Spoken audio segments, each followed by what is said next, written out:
Welcome to Facts Fusion. Here's the part 2 of Israel and Iran conflict. It has included the assassination of several top Iranian nuclear scientists who were targeted in brazen attacks on the streets of Tehran. It has involved sophisticated cyber warfare, most famously the Stuxnet virus, a joint US-Israeli creation that physically destroyed Iranian centrifuges by manipulating their computer systems. There have also been mysterious explosions and fires at sensitive Iranian nuclear facilities, such as the Natanz enrichment plant, widely attributed to Israeli sabotage operations. Each act was designed to push back the clock on Iran's nuclear program without triggering a full-scale conventional war. From Iran's perspective, its nuclear program is for peaceful energy purposes, a right afforded to any sovereign nation. However, its history of deception, its refusal to cooperate fully with international inspectors from the International Atomic Energy Agency, and its advancing enrichment of uranium to near weapons-grade levels, have fueled deep suspicion in Israel and the West. As of mid-2025, analysts believe Iran has enough fissile material for several nuclear weapons, though constructing a deliverable warhead could still take months or more. This narrowing timeline has made the situation increasingly tense and volatile. The critical question is what happens when Israel believes Iran is on the verge of a breakout, the point of no return in developing a bomb. Israeli leaders have repeatedly stated that they will not allow Iran to obtain nuclear weapons, and that all options, including a preemptive military strike, are on the table. Such a strike would be an incredibly risky operation with a high chance of igniting a massive regional war, potentially drawing in the United States and devastating the global economy. The nuclear shadow thus hangs over every calculation, turning the long-running conflict into a high-stakes countdown. For many years, the Iran-Israel conflict, followed a set of unwritten rules.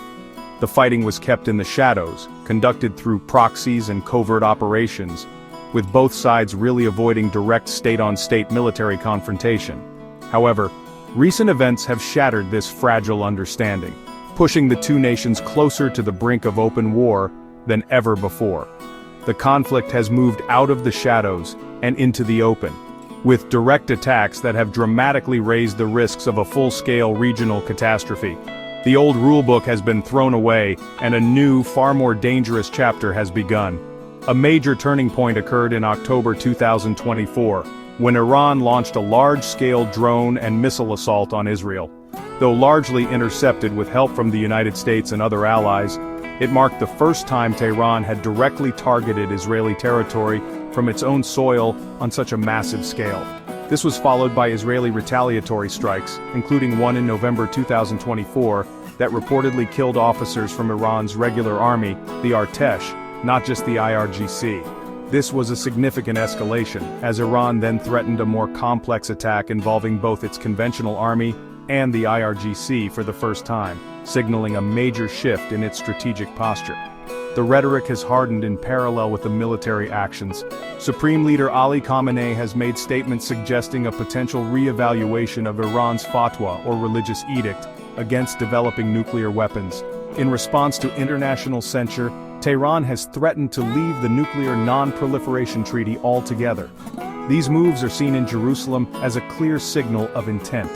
The most dramatic moment came just days ago, on June 13, 2025, when Israel launched what it called a preemptive strike on Iran, claiming it had intelligence of another imminent, large-scale attack being prepared. These recent flashpoints demonstrate a dangerous new dynamic of direct retaliation. The cycle of tit-for-tat is no longer confined to Syria or Lebanon. It now involves direct strikes on the homelands of both nations.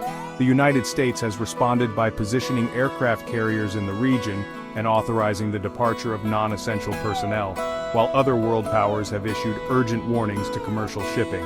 The shadow war has become a gray zone war, and that gray zone is rapidly shrinking. Each direct attack makes the next one more likely and more severe, creating a terrifying momentum toward a conflict that neither side may be able to control. While the conflict is centered on Iran and Israel, its impact extends far beyond the borders of the Middle East. This is not a contained local rivalry. Its escalation poses a direct threat to global security and economic stability. The geographic location of the conflict, its connection to vital energy resources, and the involvement of global powers mean that a full-blown war would have immediate and catastrophic consequences for the entire world. The stakes are much higher than regional dominance. They involve the arteries of the global economy and the stability of the international order. First and foremost is the threat to global energy supplies. Much of the world's oil and natural gas travels through the Strait of Hormuz, a narrow waterway that Iran can effectively choke off. In response to rising tensions, Iran has repeatedly threatened to close this vital choke point. Any disruption, let alone a full closure, would cause oil prices to skyrocket, plunging the global economy into a severe recession. We saw a glimpse of this in June 2025, when United States oil prices surged amid fears of further escalation. A war would turn this fear into a devastating reality, affecting fuel prices, manufacturing costs, and household budgets everywhere. Furthermore, the conflict fuels regional instability and empowers extremist groups. A war between Iran and Israel would not be a two-sided affair. It would inevitably draw in Iran's proxies, Hezbollah in Lebanon, militias in Iraq and Syria, and the Houthis in Yemen. The Houthis have already demonstrated their ability to disrupt global trade by attacking commercial shipping in the Red Sea. A wider war would unleash these groups on an unprecedented scale, potentially collapsing fragile states like Lebanon and Iraq, and creating vast ungoverned spaces where terrorist organizations like ISIS could re-emerge and thrive, posing a direct threat to Europe and beyond. Finally, the risk of a nuclear dimension makes this conflict uniquely dangerous.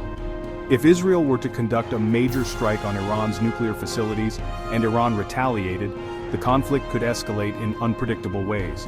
The involvement of the United States, which is treaty-bound to defend Israel, would turn a regional war into a global one.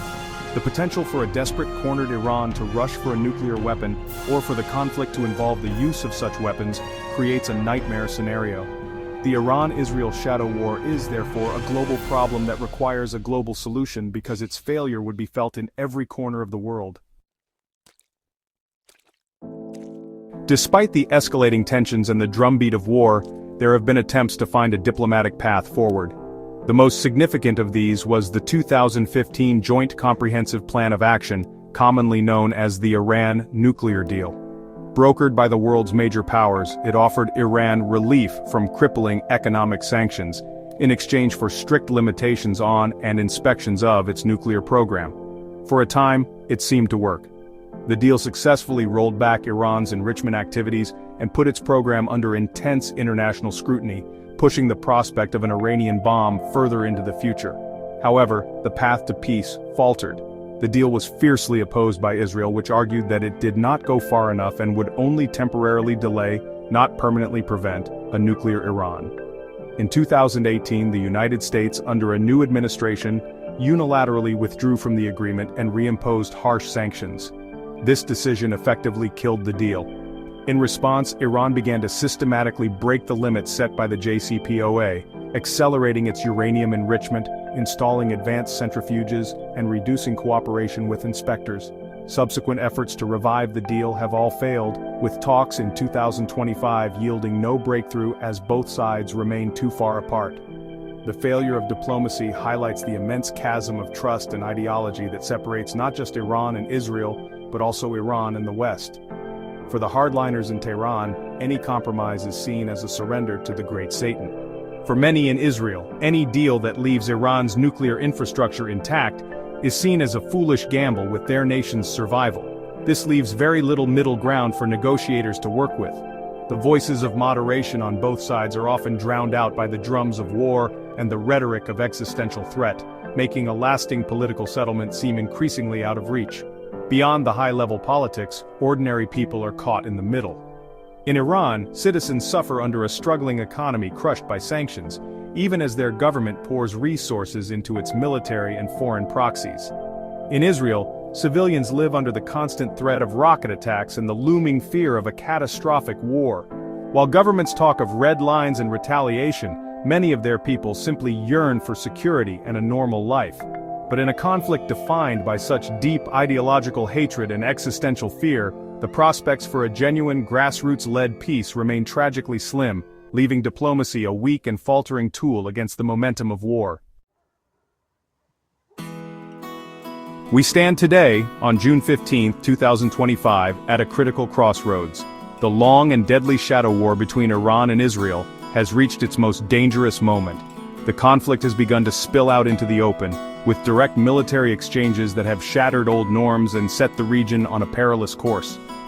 The core question is no longer academic.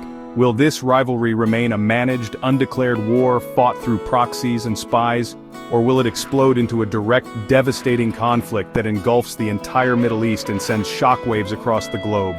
The answer is being forged by the decisions being made right now in Tehran, Jerusalem, and Washington. The stakes could not be higher. At risk is not only the stability of a region that is home to a significant portion of the world's energy reserves, but also the global non-proliferation regime that has, for the most part, prevented the spread of nuclear weapons. A war could trigger a desperate Iranian dash for a bomb, leading to a nuclear arms race in the world's most volatile region. It would unleash terror networks, cripple the global economy, and create a humanitarian catastrophe on a scale not seen for generations. The ripples of such a conflict would be felt everywhere, from the gas pumps in America to the security councils of Europe and Asia. The path of de-escalation appears narrow and fraught with obstacles. Years of diplomacy have failed to bridge the fundamental divide between an Iranian regime committed to an ideology of resistance and an Israeli state that views that regime as an existential threat. The cycle of attack and retaliation has built a powerful momentum of its own, making it harder for leaders on either side to back down without appearing weak. Each strike deepens the animosity and makes the next one easier to justify, pushing both nations further down a path from which there may be no easy return. Ultimately, the future of this conflict rests on a knife's edge. It is a testament to the dangerous power of ideology when it is fused with military might and geopolitical ambition. The choices made in the coming days and weeks, whether to show restraint or to escalate further, to pursue a slim chance for diplomacy or to commit to a military solution, will have consequences that resonate for decades. The shadow war between Iran and Israel has defined the Middle East for a generation. Whether it transforms into an open war will define the world for the generation to come.